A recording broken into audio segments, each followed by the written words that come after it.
This is Charlie Ko with TravelMole TV at Focusrite Conference with Paul Brown, President of Hilton Worldwide, looking after everything around Hilton that is not related to running the hotel. Very nice to meet you, Paul. Maybe you would do a better job of explaining how Hilton is split into two divisions and what yours does versus the other. Yes, so the way that Hilton is organized is there's a group called Brands and Commercial Services.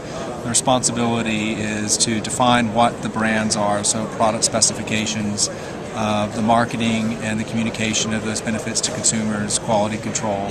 Also responsible for customer marketing activities, the honors program, and then the revenue generation parts of the business, which are sales, reservations, e-commerce, pricing, and then information technology.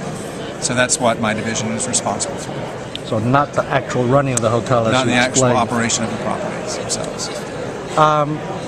What kind of trends have you noticed in the last 3 years, really, since the start of the recession?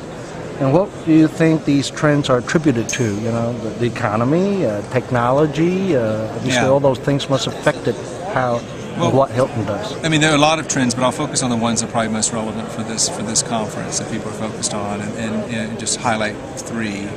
The first would be really suppliers such as ourselves stepping up the investment in our own direct distribution channels, our own website, and all the associated channels. And while it's always been important for suppliers, if you look at the hotel industry, hotel suppliers have generally not invested at the level in this channel that you've seen the airlines invest, and certainly third parties invest, for a number of reasons.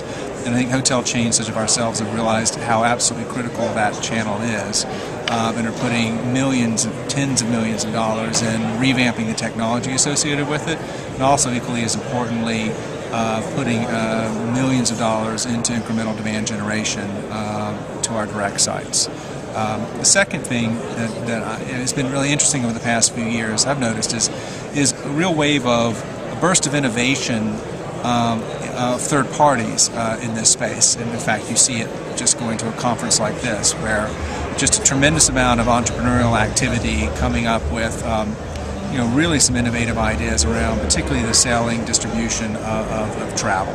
A lot of them have social media as an aspect of them, but not all. And it almost feels like just another real wave of innovation, part of that driven by a lot of the original pioneers in the first wave of innovation in the late 90s, kind of moving on and doing their next venture and bringing with it a lot of capital to fund some really interesting innovation. So if you're in our shoes, every day you seem to look out there and see, another third party doing something very innovative. And then the third, which hasn't been talked about too much here, but is really important to us, is the real importance and rising importance of Asia as a source of travel to the world. And this has been a trend that is really starting to hit its inflection point. A lot of that is focused on China, not all of it, but obviously China is the bulk of that. And that has some really big implications for how companies like ourselves, on the product that we offer, as well as how we sell and market our product. For example, Hilton has recognized this, and we recently launched a product called the Guanyin product, which is poorly pronounced, but welcome in Chinese.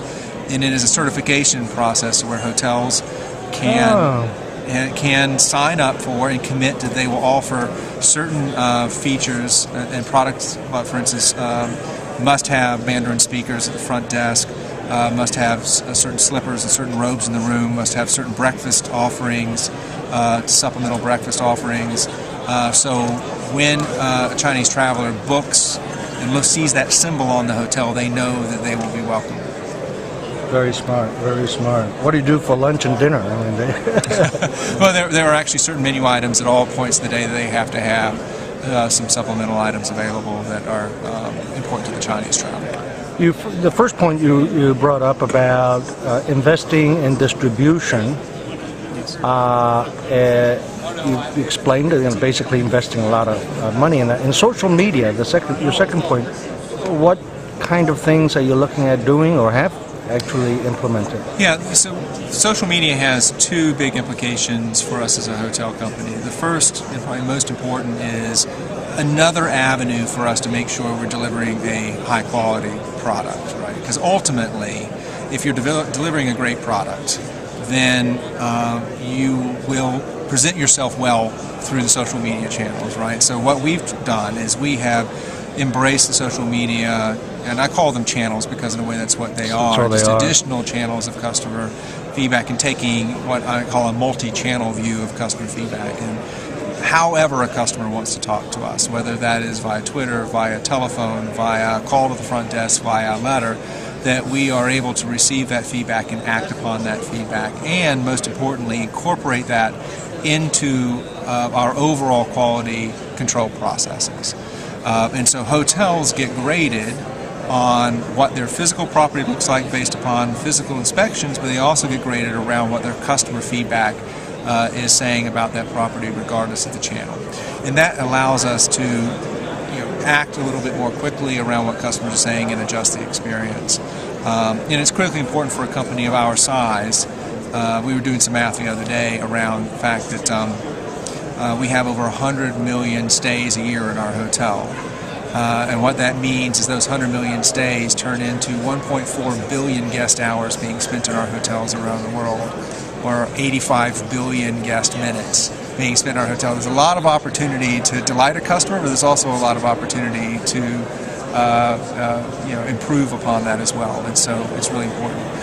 Now, so if you're doing the experience right, then there is social media can also be an opportunity to build stronger relationships with the guest and reach out to guests and customers that aren't currently your guest. And that is something we're also working very, very hard on doing, using our honors program as a mechanism for that, but also doing a lot of experimentation, and probably still what I would put it, I still think at the level that we're doing it, I would put it in the experimentation bucket and trying to figure out the right way to utilize social media channels to build relationships with guests that we don't already have a relationship with, and try and strike that right balance between being helpful in striking a relationship with them and certainly marketing to them. Well, our audience should know that Paul certainly knows what he's talking about when it comes to distribution online and such, as he was president of Expedia.com before joining Hilton. In terms of brands, how does your portfolio of brands and product, is that about right now, or are there going to be some adjustments coming up? Well, I'll look at different regions of the world. So if you look at the United States, I would say we are in very good position in the United States. We have 10 brands covering everything from mid-scale extended stay all the way up to a luxury brand with Waldorf Astoria. And in certain categories, we are by far the industry leader in that brand in the United States. In other categories, we are at the top or very close. So what we're trying to do in the United States is round out the portfolio within our existing brands, particularly focused on luxury, Waldorf Astoria and Conrad, which tomorrow we'll be announcing yet another Waldorf Astoria deal in the United States that we're very excited about. And so we feel quite comfortable around that. If you go outside the United States, our opportunity is to take the brands we currently have in the U.S. and continue to roll them out around the world.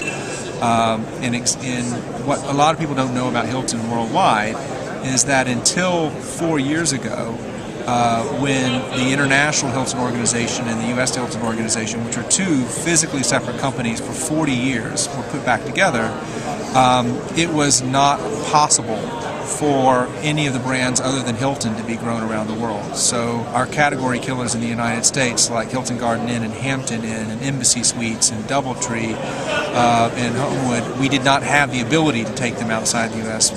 For legal reasons. That now restriction is removed and has allowed us to really jumpstart our growth. So if you look at our growth portfolio now, about 75% of our properties that are under construction are outside the United States, and a large portion of those in China, and a lot of those under the Hilton brand, and some of the other brands as well. Did gaming, Las Vegas, is that part of Hilton Worldwide? Well, we do have some assets in Vegas. We don't own any of the assets in Vegas. Our largest property, the Las Vegas Hilton, will cease to be a Hilton at the end of this year. It was a franchise arrangement. And so we're obviously looking for more opportunities to have more presence in Vegas. Where we have some good presence as well is with our timeshare business, Hilton Grand Vacations, which has several properties in Vegas and continuing to show real growth there. Paul Brown, President of Hilton Worldwide, thank you very much for joining us.